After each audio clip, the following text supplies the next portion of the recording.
Hai semuanya, balik lagi di channel ini dan kali ini gue pengen ngomongin atau mungkin lebih ke sharing kali ya mengenai 5 series terbaik versi gue di tahun 2022 ini.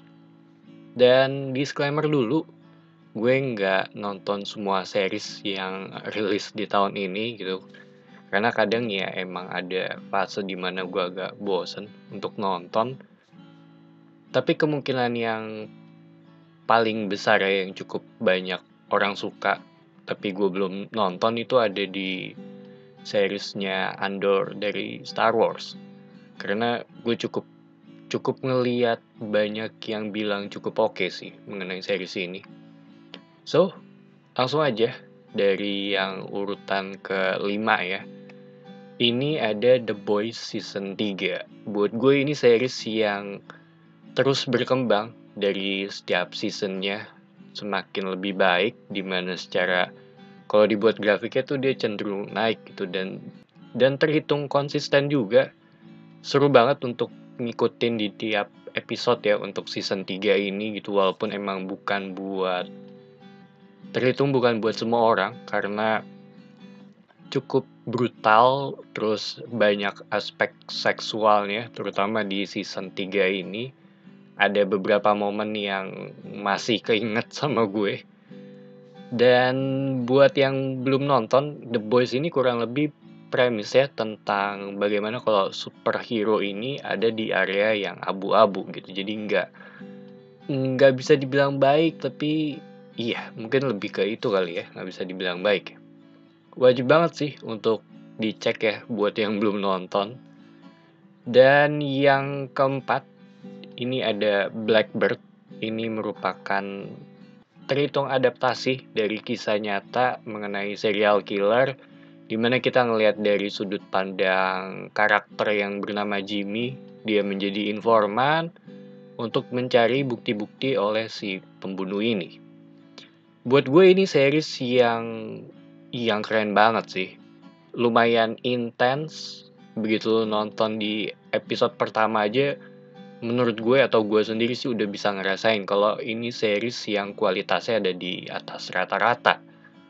Dan terutama dari sisi script ya dan actingnya, gue nggak berasa nggak seinget gue nggak berasa bosen untuk nonton series ini, walaupun dari sisi durasi ini terhitung cukup cukup lama lah ya per episodenya, tapi ya gue tonton tanpa merasa bosen seinget gue.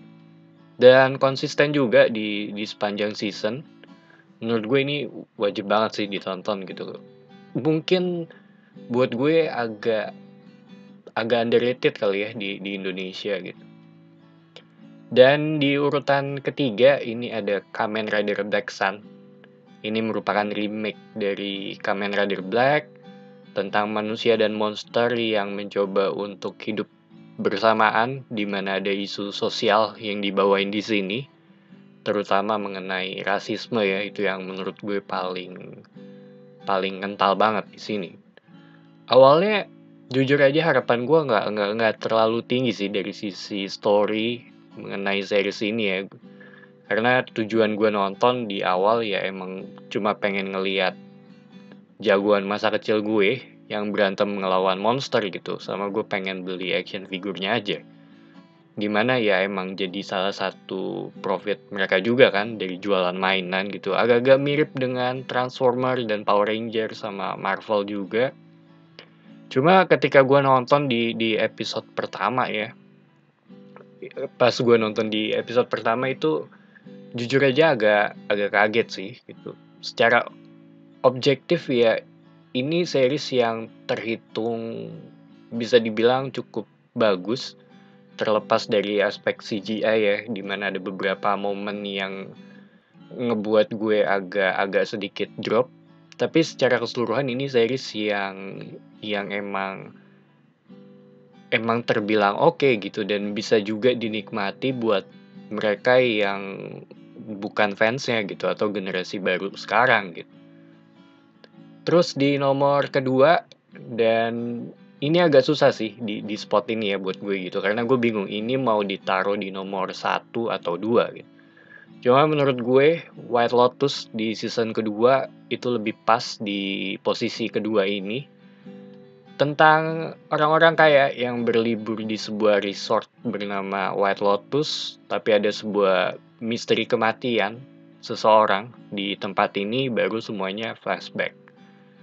Dan ini tuh genrenya drama dengan sedikit sentuhan komedi, fun, terhitung mungkin buat orang umum terhitung dark juga gitu, ada sedikit sindiran mengenai kehidupan sosial juga. Dan untuk di season 2 ini ya menurut gue lebih baik sih untuk nonton season pertama ya, karena ada beberapa reference dari season sebelumnya juga. Dimana season pertama juga sangat sangat recommended. Buat gue ini salah satu series yang terhitung terhitung underrated sih di Indonesia gitu, nggak banyak orang yang notice akan series ini. Tapi menurut gue ya ini emang emang bagus. Dan di nomor pertama, tapi sebelum gue bahas ke nomor pertama, gue pengen sedikit honorable mention ya gitu. Sebenarnya ada beberapa yang mau gue masukin di list ini gitu ketika gue memilih top 5 buat gue di tahun ini gitu. Ada beberapa nama besar kayak House of the Dragon, terus ada Stranger Things. Cuma untuk honorable mentionnya gue masukin Tulsa King. Karena buat gue ini masih ongoing per gue buat video ini ya gitu. Dan kalau udah selesai, gue sangat yakin ini series yang bakal masuk ke top 5 gue gitu. Karena menurut gue ini series yang gue agak kaget ketika gue nonton gitu, karena awalnya gue kira ya emang cuma asal ngejual nama Stellan aja gitu. Tapi begitu gue nonton ada Taylor Sheridan di balik layar. Dan gue juga bisa belajar satu atau dua hal dari sini gitu, terutama dari manajemen dan bisnis. Terus di nomor pertama menurut gue series terbaik di tahun ini ya, itu adalah Hacks season kedua gitu. Dan gue bukan fanboynya HBO ya, karena ada beberapa series yang ya dari HBO yang masuk di list ini. Cuma ya emang gue selalu bisa dibilang cukup cukup cocok lah dengan apa yang mereka tawarkan ke penonton gitu. Di Hacks ini tentang stand up comedian dan asistennya yang menjalani sebuah tour. Ini ngelanjutin dari season pertamanya, di mana durasinya juga masih sekitar 30 menitan per episode. Yang ngebuat gue milih ini di nomor pertama adalah karena dari sisi kualitas ya gitu. Lucunya dapat, terhitung to the point juga, ada aspek ironisnya juga. Gue juga suka dengan actingnya dua lead di series ini ya. Sangat fun untuk ditonton secara terus-menerus. Karena kebanyakan dari yang gue sebut sebelumnya itu terhitung berat gitu ketika lu nonton langsung per episode gitu. Sedangkan ini tuh ringan dengan sentuhan darknya gitu, jadi nonton nggak terlalu berasa berat aja. So, congrats buat Tex. Gue suka banget dengan series ini. Menurut gue ini juga salah satu yang underrated. Sama yang terakhir paling mungkin tribute kali ya buat The Walking Dead gitu, karena itu salah satu franchise besar yang selesai di tahun ini. Tapi mereka melakukan split ya dari sisi cerita. Jadi buat gue agak sedikit iya nggak bisa dihitung selesai juga gitu, karena mereka ngebagi-bagi ceritanya untuk kedepannya. Jadi ya kalau dari sisi Walking Dead ya kita akan ngelihat lebih banyak lagi ke depannya dari sisi spin-off ya.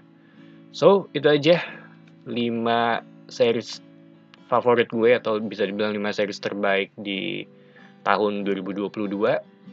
Thank you for watching. It's me Patrick signing off.